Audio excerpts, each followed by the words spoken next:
आणि आता पाहूयात पुढची बातमी। इकडे मुंबईमध्ये भाजपचे नेते किरीट सोमय्या यांच्या घराबाहेर पोलीस बंदोबस्त तैनात करण्यात आलाय।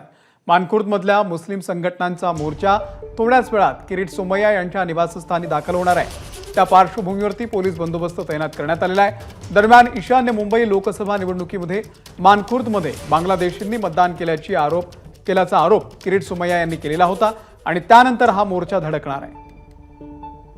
तर किरीट सोमय्या यांच्या घराबाहेर सध्या कडेकोट पोलीस बंदोबस्त तैनात करण्यात आलेला आहे। मानखुर्दमधील मुस्लिम संघटनांनी आज सोमय्यांच्या घरावरती आंदोलन करण्याचं ठरवलेलं आहे, त्यामुळे त्या पार्श्वभूमीवरती हा पोलिसांचा बंदोबस्त तैनात करण्यात आलेला आहे। भारतीय जनता पार्टीचे नेते माजी खासदार किरीट सोमय्या यांनी मुंबईसह महाराष्ट्रामध्ये बांगलादेशींनी मतदान केल्याचा वक्तव्य केलेलं होतं आणि त्यामुळे काही मुस्लिम संघटना ज्या आहेत त्यांनी रोष व्यक्त करत आज किरीट सोमय्या यांच्या घराबाहेर आंदोलन करण्याचा इशारा दिलेला आहे आणि त्यामुळे आपण जर बघितलं तर या ठिकाणी मोठा पोलीस बंदोबस्त किरीट सोमय्या यांच्या कार्यालयाबाहेर घराबाहेर जो आहे तैनात करण्यात आलेला आहे।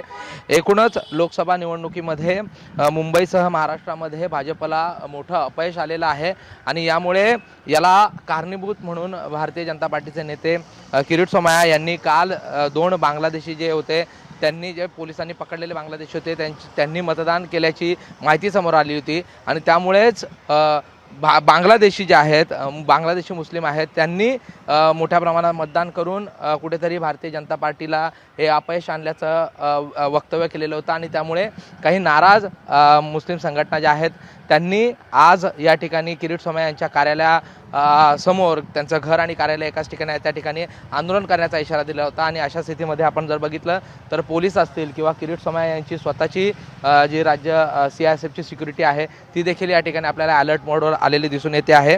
या अगोदर देखील किरीट सोमय्या यांच्यावर वारंवार झालेले जे हल्ले आहेत ते पाहता आता पोलीस जे आहेत ते सतर्कता बाळगताना आपल्याला दिसत आहे। राज्य राखीव पोलीस दल असेल किंवा नवघर पोलीस स्टेशन असेल त्यांच्या तुकड्या या ठिकाणी तैनात करण्यात आलेल्या आहेत। ABP माझा, उघडा डोळे बघा नीट।